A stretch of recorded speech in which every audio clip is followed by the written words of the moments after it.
First of all এই জায়গায় কাজ ক্ষমতা শক্তির একটা বেসিক কনসেপ্ট নিয়ে আমি প্রথমে কথা বলবো। দেখো এটা হচ্ছে আমাদের ভূপৃষ্ঠ, খুব ভালো করে বুঝিও ভাইয়া যে এইটা হচ্ছে আমাদের ভূপৃষ্ঠ।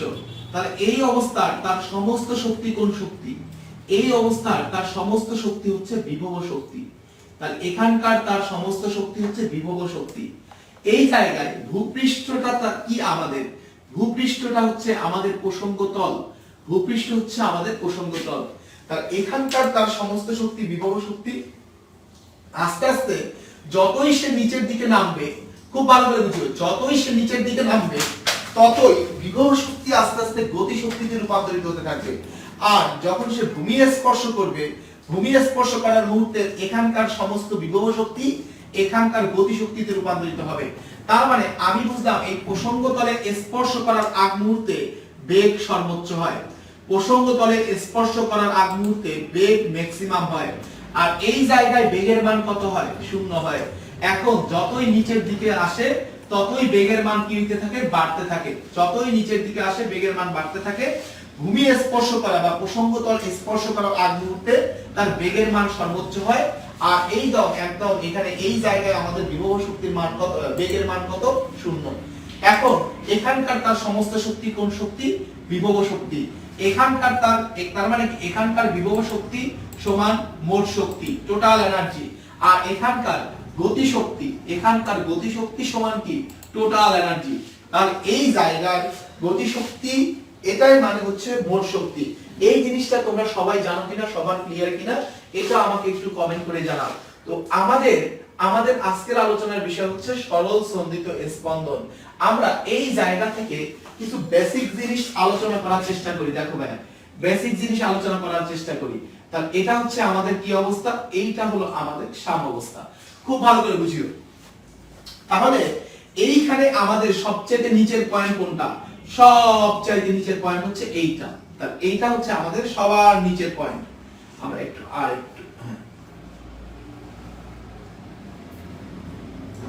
দেখো, এটা হলো আমার সবচেয়ে নিচের পয়েন্ট। তাহলে এই পয়েন্টটাকে আমি বলতে পারি হলো প্রসঙ্গ তল। প্রসঙ্গ তল, খুব ভালো করে বুঝিও। তাহলে এই অবস্থাটাকে আমি কার সাথে তুলনা করতে পারি? এই অবস্থাটা হচ্ছে এই অবস্থা। খুব ভালো করে বুঝি, এই অবস্থা এখানে আসার পর সে আর এই দিকে আসতে পারতেছে না। তার মানে এই জায়গায় আসায় মানে এই অবস্থায় আমাদের বেগের মান কত? এখানে আমাদের বেগের মান কত বলো তো দেখি? শূন্য। এখানে বেগের মান শূন্য। আস্তে আস্তে যতই নিচের দিকে যাচ্ছে অভিকর্ষ ত্বরণ যেহেতু কাজ করতেছে, ত্বরণ কাজ করলে এই দিকে আস্তে আস্তে বেগের মান কি হবে? এটা তো বস্তুটা নিচে নামতেছে, তার মানে অভিকর্ষ ত্বরণের দিকে। আর অভিকর্ষ ত্বরণের দিকে তার মানে জি যেহেতু কাজ করবে, আস্তে আস্তে বেগের মান কি হতে থাকবে? বাড়তে থাকবে। কারণ আমরা জানি যে এই অবস্থায় এটা আসলে কার মতো? এটা হলো প্রসঙ্গ তল, এটাও প্রসঙ্গ তল। এই প্রসঙ্গ তলে স্পর্শ করার আগ মুহূর্তে সমস্ত শক্তি কি শক্তি? গতি শক্তি। আর বেগের মানটা কি? সর্বোচ্চ। আর আমাদের বেসিক সায়েন্সও কি বলে? যেহেতু অভিকর্ষ ত্বরণের দিকে, তার মানে আস্তে আস্তে বেগ কি হতে থাকবে? বাড়তে থাকবে, বাড়তে তাহলে এখানে বেগের মান কি হবে? তাহলে এখানে বেগের মান হবে সর্বোচ্চ। এই জায়গায় আমাদের বেগের মানটা হবে সর্বোচ্চ। এখন তুমি খেয়াল করো তো দেখি, অভিকর্ষ ত্বরণ কাজ করে হলো নিচের দিকে, আর বস্তু বকটা উঠতে চাচ্ছে উপরের দিকে। তাহলে অভিকর্ষ ত্বরণ নিচের দিকে, বক উঠতে যাচ্ছে উপরের দিকে। তাহলে আস্তে আস্তে কি বেগের মান কমতে থাকবে না? আস্তে আস্তে বেগ কমবে। আমরা জানি এই পয়েন্ট মানে কি? এই পয়েন্ট। অর্থাৎ এখানে তাহলে আমাদের বেগের মান আবার কত হয়ে যাবে? শূন্য হয়ে যাবে। এখানে আমাদের বেগের মান আবার কত হয়ে যাবে? শূন্য হয়ে যাবে। আর এই পয়েন্টে খুব ভালো করে বুঝি, এই পয়েন্টের সমস্ত শক্তি কি শক্তি? তাহলে এই পয়েন্টের আমাদের সমস্ত শক্তি হচ্ছে আমাদের বিভব শক্তি। আর এই পয়েন্টের বিভব শক্তি আর মোট শক্তি কি? সমান। আর অনুরূপ ভাবে খেয়াল করো, এই পয়েন্টের সমস্ত শক্তি গতি শক্তি, আর গতি শক্তি আর আমাদের মোট শক্তি কি হবে? সমান হবে। তাহলে আমরা কি বুঝলাম? এখানে বেগের মান শূন্য, আস্তে আস্তে বেগের মান বাড়তেছে, কারণ অভিকর্ষ ত্বরণের দিকে নামতেছে। তাহলে বেগের মান বাড়তে এখানে বেগের মান কত? সর্বোচ্চ। তাহলে বেগের মান সর্বোচ্চ হওয়ার পরে এখন আবার সে উপরের দিকে ওঠা শুরু করে। এখন আবার যখন উপরের দিকে ওঠা শুরু করবে, তখন দেখো অভিকর্ষ ত্বরণ হলো নিচের দিকে, বস্তু উঠতেছে উপরের দিকে। তাহলে আস্তে আস্তে বেগের মান কি হতে থাকবে? কমতে থাকবে। তাহলে বেগের মান কমবে। এই পয়েন্টে গিয়ে যখন বেগের মান শূন্য হবে, তখন আর সে উপরে উঠতে পারবে না। তার মানে এখানে বেগের মান কত? 0। সবাই এই পর্যন্ত ক্লিয়ারলি বুঝতে পারছো কিনা আমাকে একটু কমেন্ট করে জানাও।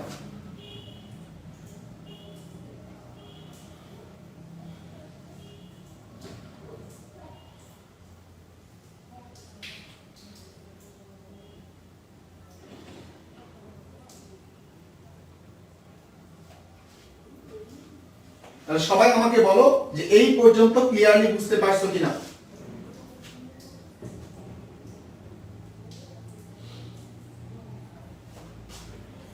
ওকে, এখন ভাইয়া তোমরা খুব ভালো করে বোঝো যে এই জায়গায় তাহলে কি ঘটনা ঘটলো। এখানে এই জায়গায় একটা প্রশ্ন হতে পারে যে ভাইয়া এখানে বেগের মান কত? 0। আস্তে আস্তে বেগ বেড়ে বেড়ে বেড়ে এখানে কি হয়ে যাচ্ছে? সর্বোচ্চ হয়ে যাচ্ছে। এখন তারার উপরে যাওয়ার দরকার কি ছিল?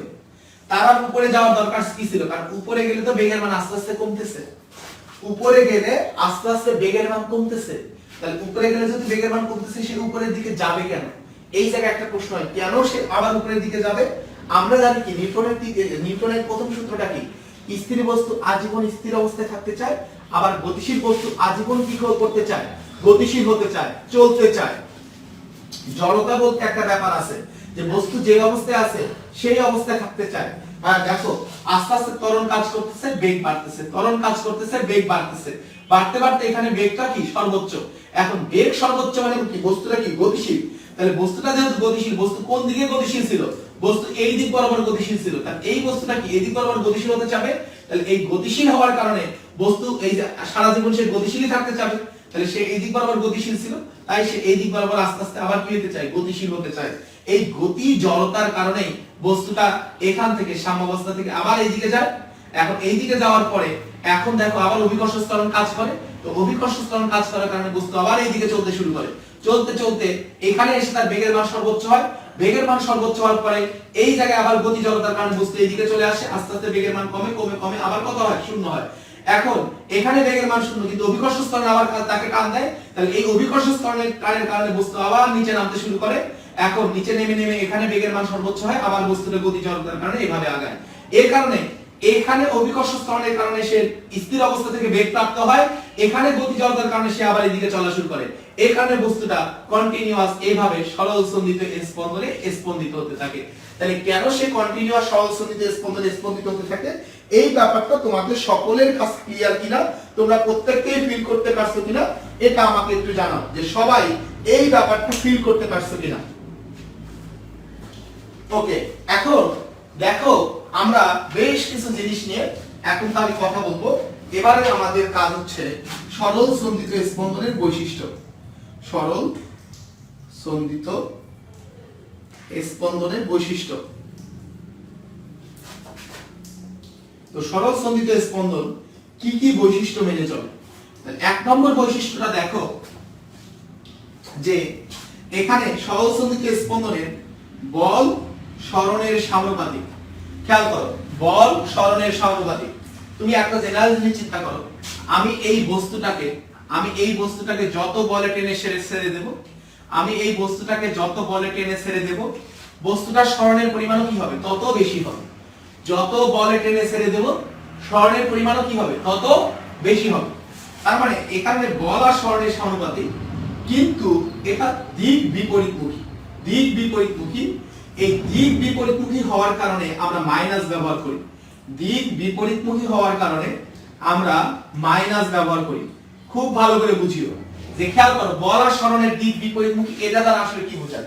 আমরা জানি এই বস্তুর উপর যখন আমি এই দিক বরাবর বল প্রয়োগ করব, এই দিক বরাবর বল প্রয়োগ করব, তার সরণ কোন দিক বরাবর হচ্ছে? এই দিক বরাবরই হচ্ছে। তাহলে এই দিক বরাবর বল প্রয়োগ করার কারণে তার সরণও এই দিক বরাবর হচ্ছে। তাহলে নরমালি বল আর সরণ কোন দিকে হয়? একই দিকে হয়। আমি যেদিকে বল প্রয়োগ করি সরণও সেদিকে ঘটে। কিন্তু তুমি খেয়াল করো তো দেখি, একটা বলকে তুমি টানতেছো টানতেছো টানতেছো, তার মানে তুমি এক্সটার্নাল ফোর্স প্রয়োগ করতেছো এই দিকে, এক্সটার্নাল ফোর্স প্রয়োগ করতেছো এই দিকে। তাহলে এই দিকে এক্সটার্নাল ফোর্স প্রয়োগ করার পরে যখন তুমি এখান থেকে তুমি ছেড়ে দিলা, তাহলে বল যেদিকে সরণ তো সেদিকে হওয়ার কথা ছিল, কিন্তু সরণ সেদিকে না হয়ে সরণ হচ্ছে তার কোন দিকে? বিপরীত দিকে। খেয়াল করো, তাহলে এই জায়গায় ছেড়ে দিলে বস্তুটা কি এই দিক বরাবর যাবে? না, এই জায়গায় ছেড়ে দিলে বস্তুটা চলে যায় কোন দিক বরাবর? এই দিক বরাবর। তার মানে আমরা দেখতেছি বল বেশি হলে সরণ বেশি হয়, ঠিক আছে, কিন্তু বল আর সরণ কেমন হয়? বিপরীতমুখী হয়। এই বিপরীতমুখী হওয়ার কারণে আমরা এখানে মাইনাস ব্যবহার করি। মানে ব্যাপারটা হচ্ছে অনেকটা কিসের মতো, আমাদের বাড়ির মা বোনদের মতো। এখন বাংলাদেশের প্রত্যেকটা বাড়ির আমাদের মা বোনেরা স্টার জলসা, স্টার প্লাস, তারপরে হচ্ছে এরকম আরো জি বাংলা, এই জায়গায় যে সিরিয়াল গুলো হয় এই সিরিয়ালের ভক্ত, তাই না? এখন তাদেরকে আমি যদি বলি ধরো যে হচ্ছে তুমি বাসায় গেলে গিয়ে ধরো আমাদের তারা দেখতেছে সিরিয়াল, দেখতেছে ওই পাখি কাকে কি কি জানো সিরিয়াল আছে না।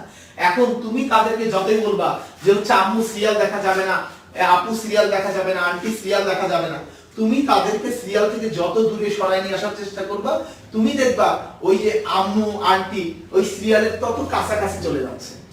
মানে তুমি তাকে যতই দূরে সরানোর চেষ্টা করো, তারা আরো সিরিয়ালের টেলিভিশন চ্যানেলের তত কাছাকাছি রেডিও করবে। তার মানে তুমি বল যেদিকে প্রয়োগ করতেছো সরল ঘটতেছে তার কোন দিকে, বিপরীত দিকে। তো এই কারণে আমাদের এখানে মাইনাস চিহ্নটা ব্যবহৃত হয়।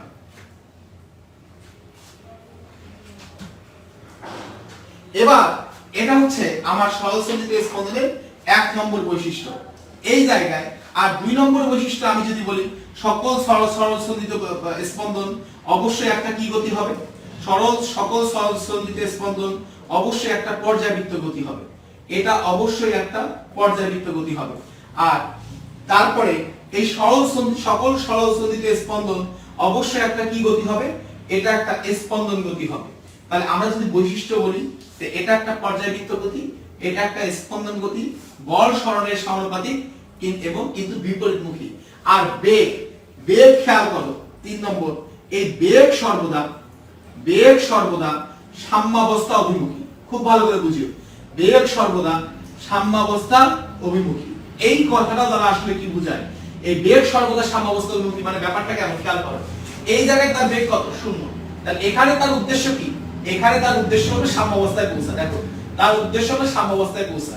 তো সাম্যাবস্থায় পৌঁছার জন্য আস্তে আস্তে তার বেগ বাড়ে, আস্তে আস্তে তার বেগ বাড়ে, আস্তে আস্তে তার বেগ বাড়ে। এখন বেগ বাড়ার কারণে এখানে গতি জড়তার কারণে সে সামনে যায়। তার কিন্তু ইচ্ছা সামনের দিকে যাওয়া ছিল না, কিন্তু গতি জড়তার কারণে সে সামনে চলে যায়। সামনে যত চলে যায় বেগের মান কমে, বেগের মান কমে, বেগের মান কমে, বেগের মান 0। তাহলে এখন সে যে বেগ প্রাপ্ত হচ্ছে, উদ্দেশ্য কি, উদ্দেশ্য হলো সাম্যাবস্থায় পৌঁছা। এই কারণে আমরা বলি বেগ সর্বদা সাম্যাবস্থা অভিমুখী। তো অনেক সময় তোমার 2 নম্বর অনুধাবনমূলক প্রশ্ন হয় বা জ্ঞানমূলক প্রশ্ন আসে যে সরলসন্ধিত স্পন্দনের বৈশিষ্ট্যগুলো লেখো। আশা করি আমার প্রত্যেকটা লক্ষ্মী ছোট ভাই ছোট বোন এই প্রশ্নগুলো উত্তর দিতে পারবে। সবাই আমাকে বলো যে এই পর্যন্ত তোমরা প্রত্যেককে ক্লিয়ারলি বুঝতে পারছো কিনা। তাহলে আমরা এখন আজকের ক্লাসের মেইন যে টপিক, সেই টপিকে প্রবেশ করব ইনশাআল্লাহ। মেইন টপিকে প্রবেশ করব। দেখো আমরা কালকে পড়ছিলাম, কালকে কিছু জিনিস পড়ছি, সেখান থেকে শুরু করি। দেখো আমরা লিখছিলাম হলো পর্যায় তাল লিখছিলাম, তারপরে লিখছি হলো তরঙ্গ দৈর্ঘ্য, এবং আরো একটা ইম্পর্টেন্ট জিনিস সেটা হলো দশা। এই জায়গায় কাল মানে কি, কাল মানে হলো সময়। কাল মানে সময়, কিসের সময়, একবার ঘোরার সময়। তাহলে একবার ঘোরার সময় বা এক পর্যায়ের সময়, তাহলে একবার ঘোরার সময়। হ্যাঁ, এখন তরঙ্গ দৈর্ঘ্য মানে কি, তরঙ্গ দৈর্ঘ্য মানে হলো দূরত্ব, কিসের দূরত্ব, একবার ঘোরার দূরত্ব। তুমি খুব ভালো করে বুঝিও। আর দশা মানে আমরা কি বলছিলাম, দশা মানে আমরা বলছিলাম হলো উৎপন্ন কোণ। কোথায় উৎপন্ন কোণ, কেন্দ্রে উৎপন্ন কোণ। তাহলে দশা মানে আমরা গত ক্লাসেই বলছিলাম, দশা মানে কেন্দ্রে উৎপন্ন কোণ। তুমি এবার খুব ভালো করে একটা জিনিস বলো তো দেখি ভাইয়া, এই পয়েন্টটা, এটাকে আমি দিলাম 0 নম্বর অবস্থান, 0 নম্বর অবস্থান, এটা হচ্ছে আমাদের 1 নম্বর অবস্থান। হ্যাঁ, 1 নম্বর অবস্থান, 2 নম্বর অবস্থান, 3 নম্বর অবস্থান, 4 নম্বর অবস্থান। এটা হচ্ছে আমাদের 0। খুব ভালো করে বুঝি। এখন আমরা একটু সামনের দিকে আগাই, ঢেউয়ের মতো দেই। এই জায়গায় এই পয়েন্ট, তারপরে হচ্ছে এই পয়েন্ট, তাহলে এই জায়গায় আমরা অনেকগুলো দেখাইতে পারবো। এটা হচ্ছে 4। তাহলে এটা হচ্ছে আমাদের 0, অনুরূপভাবে এটা হচ্ছে আমাদের 1, এটা হচ্ছে আমাদের 2, এই পয়েন্টটা এটা আমি এখানে দেখাইছি 3, এই পয়েন্টটা হলো আমাদের 4, এইটা আমাদের 5 নম্বর পয়েন্ট। সবাই একটু 5 নম্বর পয়েন্ট, 6 নম্বর পয়েন্ট, 7 নম্বর পয়েন্ট, 8 নম্বর পয়েন্ট। সবাই একটু পয়েন্টগুলো খুব ভালো করে দেওয়ার চেষ্টা করো। খেয়াল করো পর্যায় মানে কি? এখানে পর্যায় মানে হলো একবার ঘোরা। পর্যায় মানে আমরা গত ক্লাসে শিখছিলাম ঘূর্ণন। তার মানে কি এখান থেকে যাত্রা শুরু করে এখানে ফিরে আসার যে সময়, খুব ভালো করে বুঝিও, এখান থেকে যাত্রা শুরু করে এখানে যে ফিরে আসার সময় তাকে আমরা কি বলি? তার মানে শূন্য থেকে যাত্রা শুরু করে শূন্যতে ফিরে আসার সময় এটাকে আমরা কি বলি? শূন্য থেকে যাত্রা শুরু করে আবার শূন্যতে ফিরে আসার সময় একবার ঘোরার সময়কে কি বলি? পর্যায় কাল। তাহলে একবার ঘোরার সময়কে আমরা বলতেছি হলো পর্যায় কাল। খুব ভালো করে বুঝিও, পর্যায় কাল। আর একবার ঘূর্ণনে যে দূরত্ব অতিক্রম করে, একবার ঘূর্ণনে যে দূরত্ব অতিক্রম করে তাকে আমরা কি বলি? একবার ঘূর্ণনে এই যে শূন্য থেকে শুরু করে আবার শূন্যতে আসবে, শূন্য থেকে শুরু করে আবার শূন্যতে আসবে, যে দূরত্ব অতিক্রম করবে, একবার ঘূর্ণনে যে দূরত্ব অতিক্রম করে তাকে আমরা কি বলি ভাইয়া? একবার ঘূর্ণনে যে দূরত্ব অতিক্রম করে তাকে আমরা তরঙ্গ দৈর্ঘ্য বলি। তার মানে টি সময়ে এই যতটুকু সময় টি ততটুকু দূরত্ব হচ্ছে আমাদের কি? ল্যামডা। এই জায়গায় খেয়াল করো, যতটুকু সময় হলো টি ঠিক ততটুকু দূরত্ব হচ্ছে আমাদের ল্যামডা। আর এই যে একবার ঘুরলে কত কোণ তৈরি হয়? সবাই আমাকে একটু জানাও যে একবার ঘুরলে কত কোণ তৈরি হয়? এভরিবডি, একবার ঘুরলে কত কোণ তৈরি হয়? তো আমরা সবাই দেখতেছি যদি একবার ঘুরে তাহলে কেন্দ্রে কত কোণ তৈরি হচ্ছে? 360 ডিগ্রি কোণ তৈরি হচ্ছে বা 2 পাই কোণ তৈরি হচ্ছে। তাহলে আমরা দেখলাম যখন সময়ের মান টি তখন দূরত্বের মান হলো ল্যামডা। সময়ের মান যখন টি তখন দূরত্বের মান হলো ল্যামডা, আর তখন কোণের মান হলো 2 পাই। তখন কোণের মানটা হচ্ছে আমাদের 2 পাই। খেয়াল করো, তার মানে খুব ভালো করে বুঝিও, এই জায়গায় আমি একটু তাহলে একে মিশাই দেই। তাহলে আমরা দেখলাম এখানে 2 পাইটা কি? তাহলে এখানে 2 পাইটা হচ্ছে আমাদের দশা পার্থক্য। তাহলে 2 পাইটা হচ্ছে আমাদের দশা পার্থক্য। আর ল্যামডাটা কি? তাহলে ল্যামডাটা হচ্ছে আমাদের পথ পার্থক্য, তাই না? সে হলো যে কোনো দুইটা বিন্দুর দূরত্বকে আমরা বলি হলো পথ পার্থক্য। তার মানে যখন দশা পার্থক্য 2 পাই তখন পথ পার্থক্য কত? ল্যামডা। তাহলে আমরা কি বলতে পারি না যে টি, ল্যামডা, 2 পাই এগুলো হলো সমতুল্য জিনিস? বলো, বলা যায় না? তার মানে টি, ল্যামডা, 2 পাই এগুলা কি জিনিস? তাহলে এগুলা হলো সমতুল্য জিনিস। তাহলে টি, ল্যামডা, 2 পাই এগুলা হচ্ছে আমাদের সমতুল্য জিনিস, সমতুল্য জিনিস। এই জায়গায় টি, ল্যামডা, 2 পাই এগুলা হলো সমতুল্য জিনিস। তাহলে এই দশা পার্থক্য পথ পার্থক্যের সূত্রটা কি হবে? তাহলে এই যে দশা পার্থক্য ডিভাইডেড বাই পথ পার্থক্য, তুমি পুরোটা লিখে নাও। তাহলে দশা পার্থক্য আর পথ পার্থক্য, তাহলে সূত্রটা কি হবে আমরা একটু বোঝার চেষ্টা করি। পথ পার্থক্য, তো তুমি একটা জিনিস চিন্তা করো তো দেখি, তাহলে যখন দশা পার্থক্য 2 পাই, যখন দশা পার্থক্য 2 পাই, যখন দশা পার্থক্য 2 পাই তখন পথ পার্থক্যের নাম কি? ল্যামডা। ল্যামডা, তার মানে দশা পার্থক্য আর পথ পার্থক্যের মধ্যে ফর্মুলাটা হবে দশা পার্থক্য ডিভাইডেড বাই পথ পার্থক্য সমান হচ্ছে 2 পাই ডিভাইডেড বাই ল্যামডা। সবাই ব্যাপারটা বুঝতে পারছো কিনা, ফিল করতে পারছো কিনা এটা আমাকে একটু জানাও, যে যখন দশা পার্থক্যের মান 2 পাই তখন পথ পার্থক্যের মানটা হচ্ছে ল্যামডা। এবার তুমি আরেকটা জিনিস দেখো ভাইয়া, আরেকটা জিনিস, এখানে এই কোণটা এখান থেকে ঘুরে 4 নম্বর অবস্থানে আসলো, তার মানে কত কোণ তৈরি করলো? 360 ডিগ্রি কোণ তৈরি করলো, 360 ডিগ্রি। এখন 4 থেকে ঘুরে সে 5 নম্বর অবস্থানে, এটা পরবর্তীতে অবস্থান দিলাম হলো 5, এই 5 এ গেল। এখন তুমি কি বলবা? এখন কি বলবা 360 এর চেয়ে বেশি কোণ তৈরি হয়েছে নাকি 90 ডিগ্রি কোণ তৈরি হয়েছে? কি বলবো বলো তো দেখি? তুমি কি 360 এর চেয়ে বেশি বলবা, না বলবা যে কেন্দ্রে 90 ডিগ্রি কোণ তৈরি হয়েছে? তুমি কিন্তু আবার বলবা যে কেন্দ্রে 90 ডিগ্রি কোণ তৈরি হয়েছে, 180 ডিগ্রি, 270 ডিগ্রি, 360 ডিগ্রি। এখন সে যদি আবার ঘোরা শুরু করে, আবার ঘুরে যখন এখানে আসবে তুমি কিন্তু আবার বলবা 90, আবার বলবা 180। তার মানে আমরা কি দেখতেছি, যতই ঘুরতেছে কোণের মানটা কিন্তু 360 ডিগ্রির বেশি হচ্ছে না। কেন্দ্রে উৎপন্ন কোণ কিন্তু কখনোই 360 ডিগ্রির বেশি হচ্ছে না। তার মানে আমরা স্বাভাবিক সেন্সে বলবো যে কোণের মান, তার মানে কি দশা পার্থক্য এর মান কি হবে না? দশা পার্থক্য এর মান 2 পাই এর বেশি হবে না। দশা পার্থক্য এর মান কখনো 2 পাই এর বেশি হবে না। আরো একটা জিনিস খেয়াল করো, এইটাকে এই যে 0, 90, 180, 270, 360, তার মানে জিরো দশা 0 ডিগ্রিও যে কথা 360 ডিগ্রিও কিন্তু একই কথা, 0 ডিগ্রিও যে কথা 360 ডিগ্রিও একই কথা। তার মানে আরেকটা জিনিস 0 আর 2 পাই এগুলা কি দশা? সমতুল্য দশা।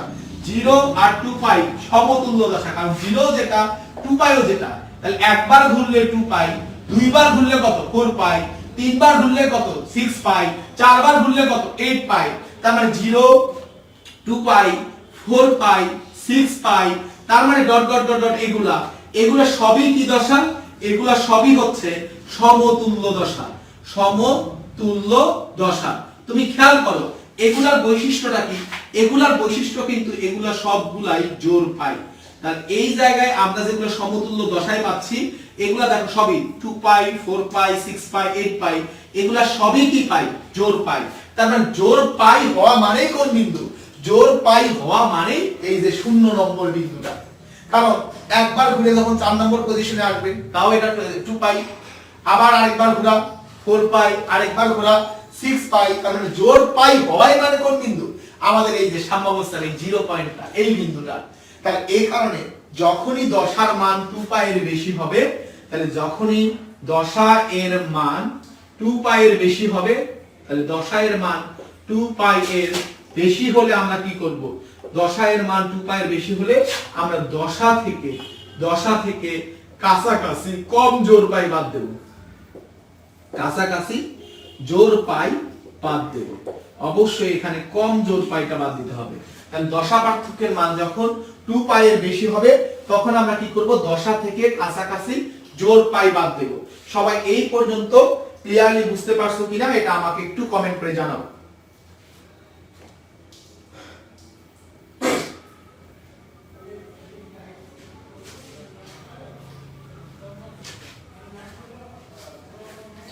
এখন আমরা কি করব? দেখো ভাইয়া, এখন আমরা যে কাজটা করব যে আমরা দেখলাম t ল্যামডা 2 পাই এগুলা কি দশা?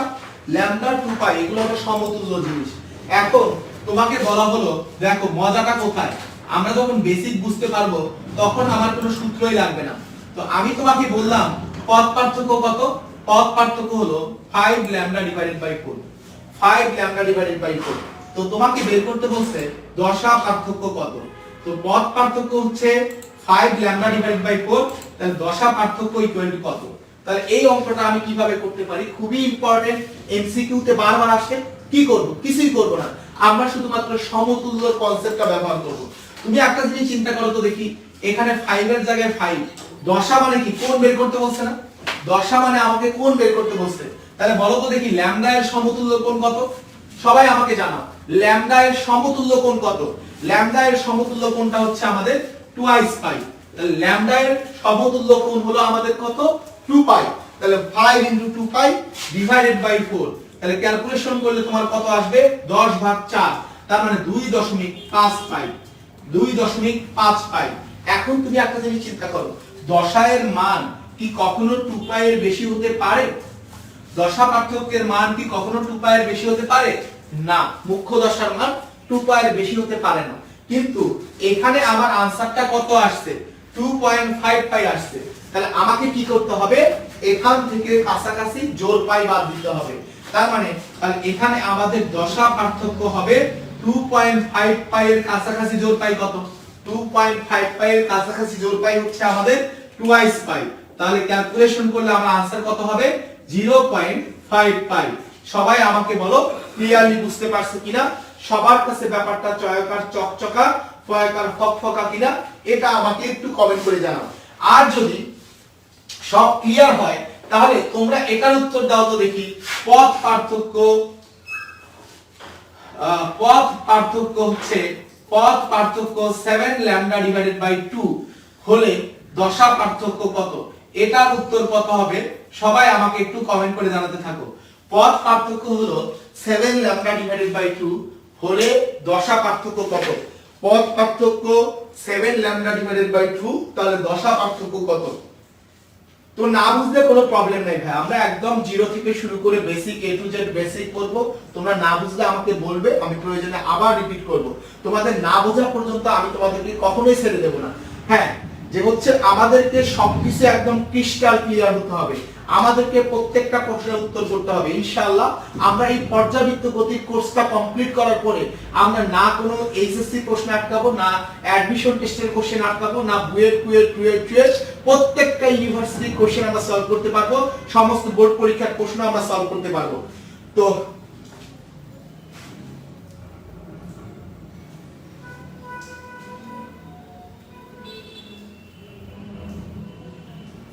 খেয়াল করো তাহলে এটার আনসার কি হবে।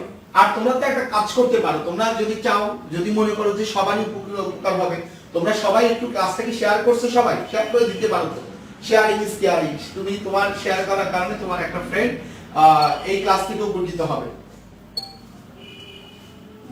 তাহলে সবাই বুঝে গেছো, কারণ সবাই দেখতেছি সঠিক উত্তর দিচ্ছ, পাই হবে উত্তর।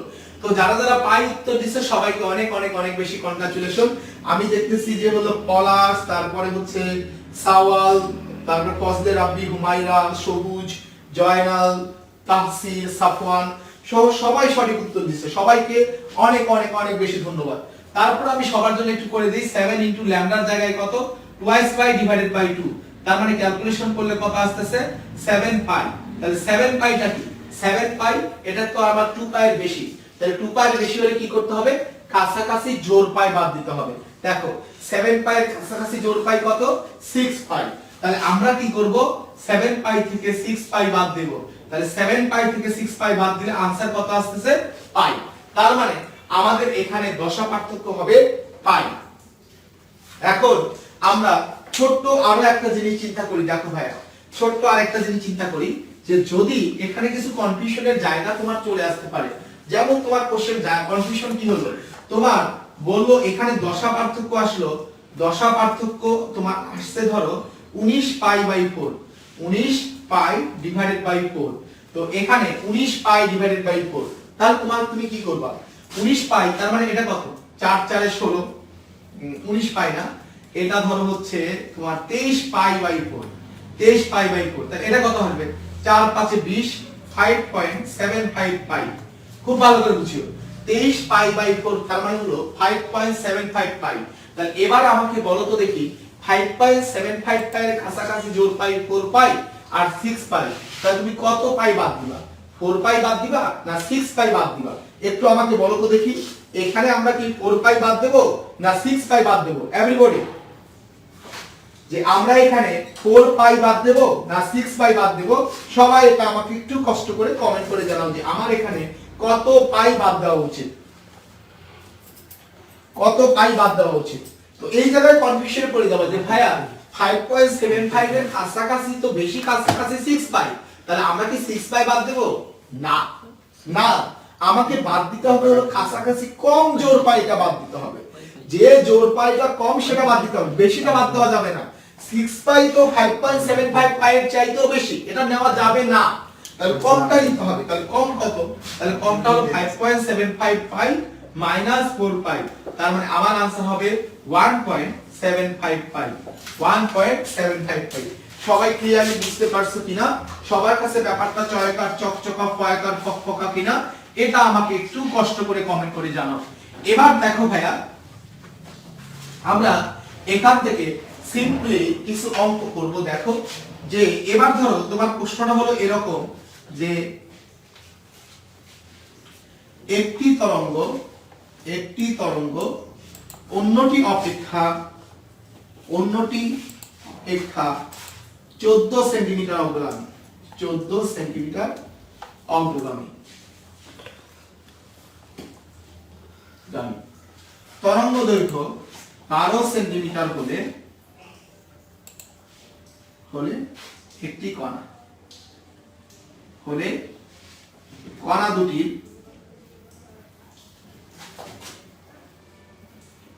দশা পার্থক্য কত।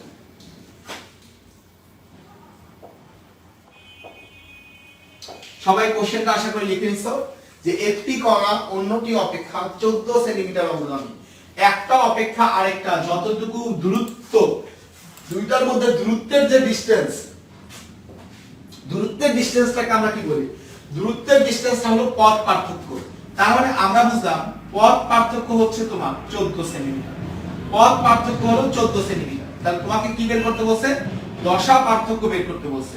তাহলে আমাদের ফর্মুলাটা কি? যে দশা পার্থক্য ডিভাইডেড বাই পথ পার্থক্য। তাহলে দশা পার্থক্য যখন 2 পাই, পথ পার্থক্য তখন কি ল্যামডা। দশা পার্থক্য যখন 2 পাই, পথ পার্থক্য তখন তোমার ল্যামডা।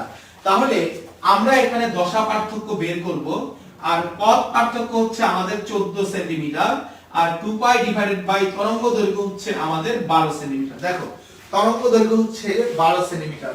তাহলে ক্যালকুলেশন করলে আমাদের দশা পার্থক্য কত হয়? তাহলে দশা পার্থক্য হবে 2 পাই ডিভাইডেড বাই 12 ইনটু 14। খুব ভালো করে বুঝিও, 2 পাই ইনটু 12 ইনটু 14। তাহলে ক্যালকুলেশন করলে তোমার কত আসে? এখানে 6 7, তাহলে 2 3, তার মানে তোমার আসছে 7 পাই ডিভাইডেড বাই 3। এখন 7 পাই বাই 3, তার মানে 3 দুগুণে তো 6 পাই, 3 দুগুণে 6 পাই, তার মানে এটা অবশ্যই 2 পয়েন্ট সামথিং পাই হবে, 2 পয়েন্ট সামথিং পাই হবে। তাহলে 2 পয়েন্ট সামথিং পাই, এটা কি 2 পাই বেশি না কম? তাহলে 2 পয়েন্ট সামথিং পাই অবশ্যই 2 পাই এর চেয়ে কম। তাহলে আমাকে কি করতে হবে? যখনই 2 পাই বেশি হবে তখন কাছাকাছি জোড় পাই বাদ দিতে হবে। তাহলে আমার এখানে কত পাই বাদ দেওয়া উচিত? 2 পাই বাদ দেওয়া উচিত। তাহলে 2 পাই বাদ দিয়ে আমাকে বলো তো দেখি তাহলে आंसर কত হবে? 2 পাই বাদ দিলে আমাদের आंसर কত হবে সবাই আমাকে একটু জানান। আর আমরা সচরাচর যে কাজটা করি, এই দশা পার্থক্যকে আমরা সিগমা দিয়ে প্রকাশ করি, দশা পার্থক্যকে আমরা সিগমা দিয়ে প্রকাশ করি, আর পথ পার্থক্যকে দশা পার্থক্যকে সিগমা দিয়ে প্রকাশ করি, পথ পার্থক্যকে আমরা ডেল্টা দ্বারা প্রকাশ করি, পথ পার্থক্যকে ডেল্টা দ্বারা প্রকাশ করি। খেয়াল করো, তাহলে সবাই আমাকে বলো তাহলে এখানে आंसर কত হবে সবাই আমাকে একটু জানাও। তাহলে এইটা হচ্ছে তোমার 2 পয়েন্ট সামথিং পাই। তাহলে এখান থেকে কি করতে হবে? কাছাকাছি জোড় পাই বাদ দিতে হবে। 0 পয়েন্ট সামথিং পাই বললে এটা তো 0.33 কিন্তু উত্তর না, 0.33 উত্তর না।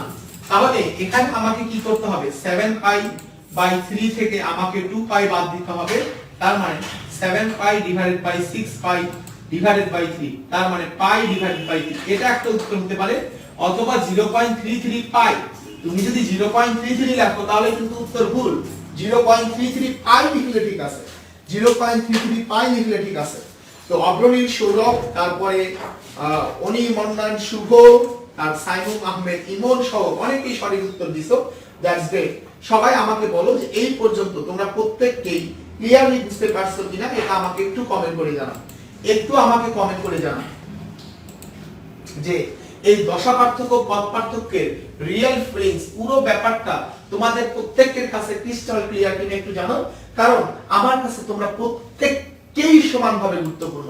আমি চাই তোমরা যারা ক্লাসে আসো তারা সবাই এই পুরো পর্যায়বৃত্ত গতির রিয়েল ফিলিংসটা পাও, তোমাদের প্রত্যেকটা টপিক ক্লিয়ার হয়ে যায়।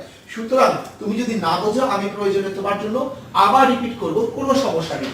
তো ভাইয়ারা এবার আমরা ছোট্ট আরেকটা কাজ করব। এখানে দেখো যে এই জায়গায় পুরো দূরত্বটা কত আমরা বলছিলাম ল্যামডা, একবার ঘূর্ণনের যে দূরত্ব এটাকে আমরা বলছিলাম হলো ল্যামডা, ল্যামডা।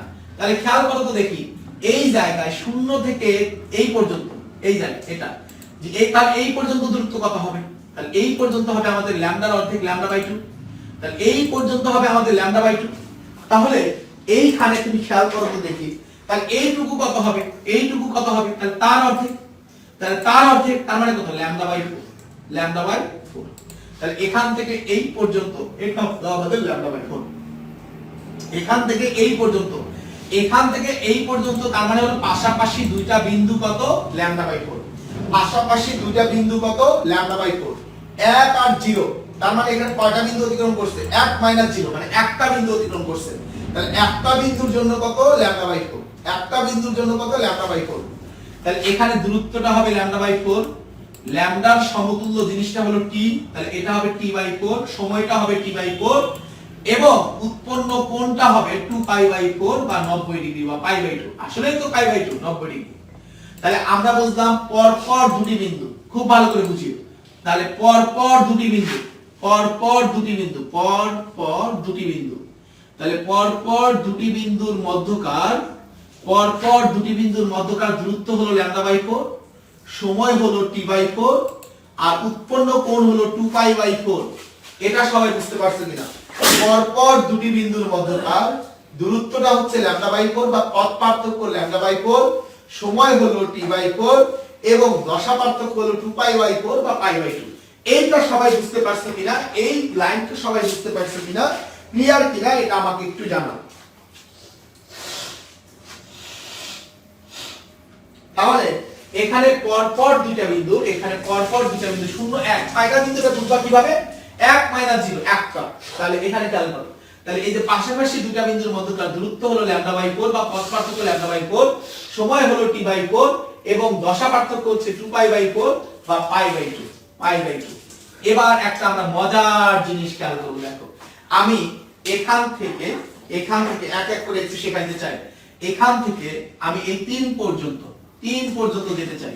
তাহলে এখানকার এই যে এই পয়েন্ট থেকে এই পয়েন্টে যাওয়া, এই পয়েন্ট থেকে এই পয়েন্টে যাওয়া, তাহলে কয়টা বিন্দু? তাহলে এখানে 3 - 0, তার মানে এটা হলো 3টা বিন্দু। একটা বিন্দুর জন্য কত? λ/4। একটা বিন্দুর জন্য কত? λ/4। তাহলে 3টা বিন্দুর জন্য কত হবে? তাহলে এই দুইটার দূরত্ব হবে 3 λ/4, সময় হবে 3t/4। তাহলে একটার জন্য যদি t/4 হয় তাহলে 3টার জন্য কত হবে? 3t/4। আর উৎপন্ন কোণটা কত হবে? 3π/2। তাহলে এবার আমি আমার লক্ষ্মী ছোট ভাই বোনদের কাছে আনসার চাই।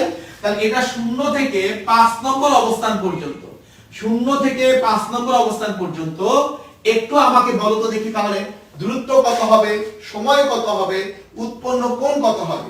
0 থেকে 5 নম্বর অবস্থান পর্যন্ত, তার মানে 5 - 0 সমান কত? 5।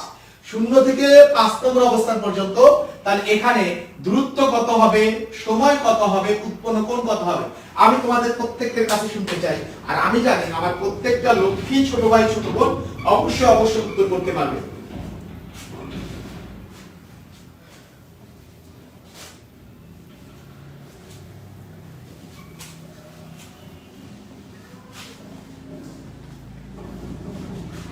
ল্যামডা যারা লিখতে পারতেছ না তারা এল দিয়ে ল্যামডা লিখতে পারো, এল দিয়ে ল্যামডা লিখতে পারো, এল দিয়ে সবাই ল্যামডা লেখো, কোনো সমস্যা নাই।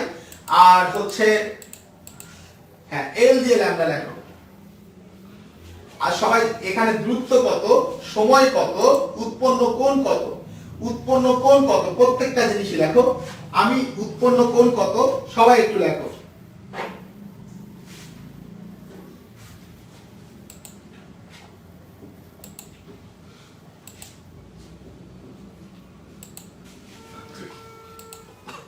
অগ্রণীল সৌরভ 5π/4 হবে কেন ভাইয়া? 5π/4 তো হওয়ার কথা না, এটা হলো π/2। তো π/2 তোমরা অনেকেই এই ভুলটা করতেছো। তাহলে আমরা দেখতেছি, তাহলে একটা বিন্দুর জন্য যেহেতু λ/4, তাহলে পাঁচটা বিন্দুর জন্য হবে 5λ/4, সময় হবে 5t/4, আর কোণটা হবে 5π/2। এখানে সবাই 4 লিখে ফেলতেছো, এটা কিন্তু ভুল করতেছো। তো সবাই নিজের ভুলটা ধরতে পারছো কিনা এটা আমাকে একটু জানাও। 5π/2। তো আমি দেখতেছি যে হচ্ছে জয়ী সঠিক উত্তর দিছে, নৌশী, শর্মিলী মৃত্তিকা সরি, থ্যাংক ইউ। তাসির মেহেদি, থ্যাংক ইউ। তারপরে হচ্ছে সবাই সঠিক উত্তর দিচ্ছ। তারপরে হচ্ছে আমাদের সুফিয়া আক্তার মিম, সবাই আমি দেখতেছি যে সবাই সঠিক উত্তর দিচ্ছ। তো যারা অনেকে 5π/4 লিখছিলা তারা তোমাদের মানে হচ্ছে ভুলের জায়গাটা, ভুল কনসেপ্টটা ধরতে পারছো কিনা, না ধরতে পারলে আমি আবার বুঝাবো। কারণ আমার এই এত আয়োজন সবকিছু কিন্তু তোমাদের জন্য একটু আমাকে বলো। হ্যাঁ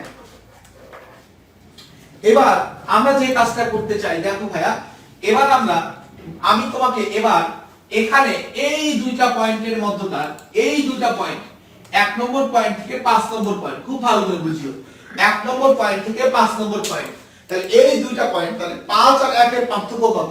5 আর 1 এর পার্থক্য হলো 4। 5 আর 1 এর পার্থক্য হলো 4। তাহলে এই দুইটা পয়েন্টের মধ্যকার দূরত্ব কত, সময় কত, উৎপন্ন কোণ কত, সবাই লেখো। এই দুইটা পয়েন্টের মধ্যকার 5 আর 1 এর পার্থক্য কত? 4। তাহলে এই দুইটা পয়েন্টের মধ্যকার দূরত্ব কত, সময় কত, উৎপন্ন কোণ কত, আমি তোমাদের কাছ থেকে শুনতে চাই।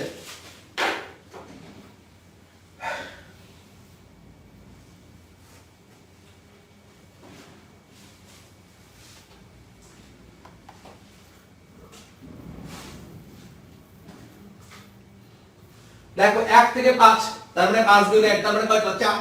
তাহলে এখানে সবাই আমাকে বলো তাহলে আনসার কত হবে? यस, এবার দেখতেছি তোমরা সবাই সঠিক উত্তর দিচ্ছ, দ্যাটস গ্রেট।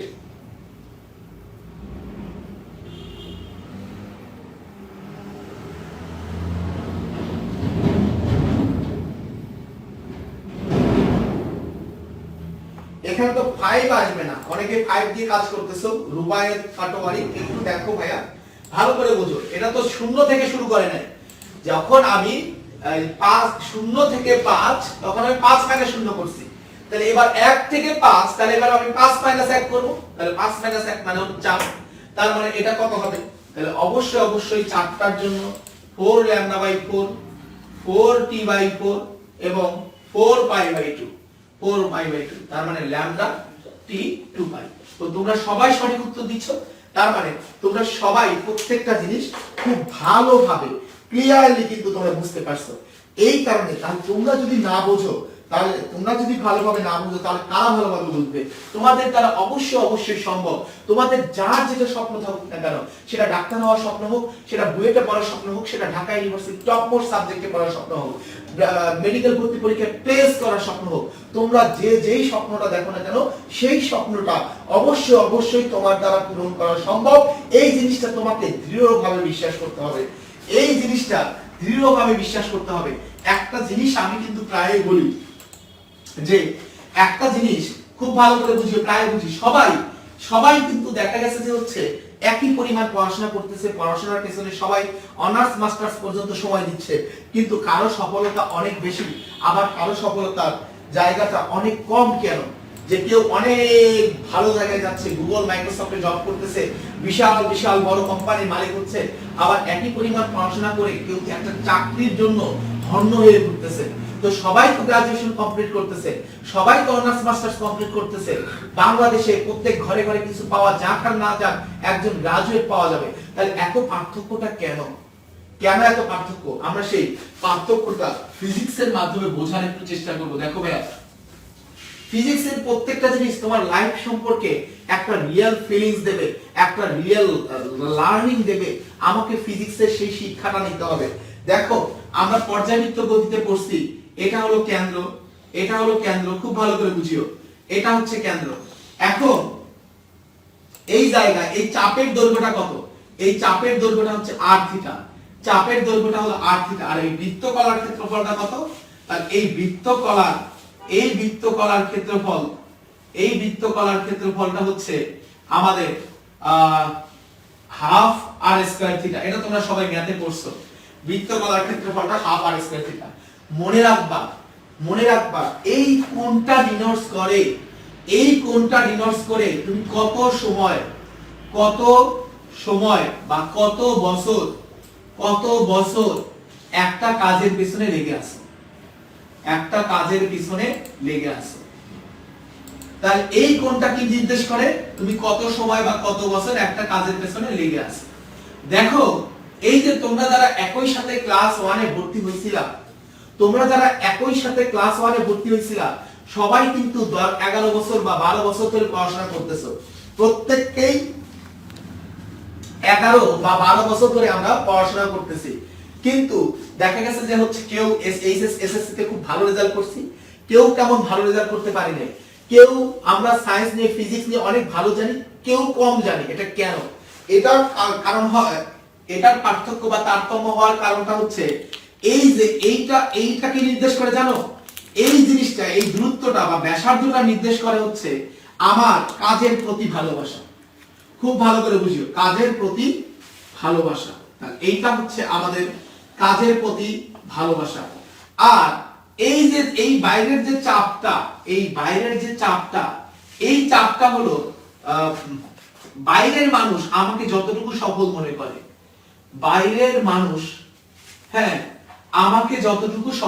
করে, আমাকে যতটুকু সফল ভাবে।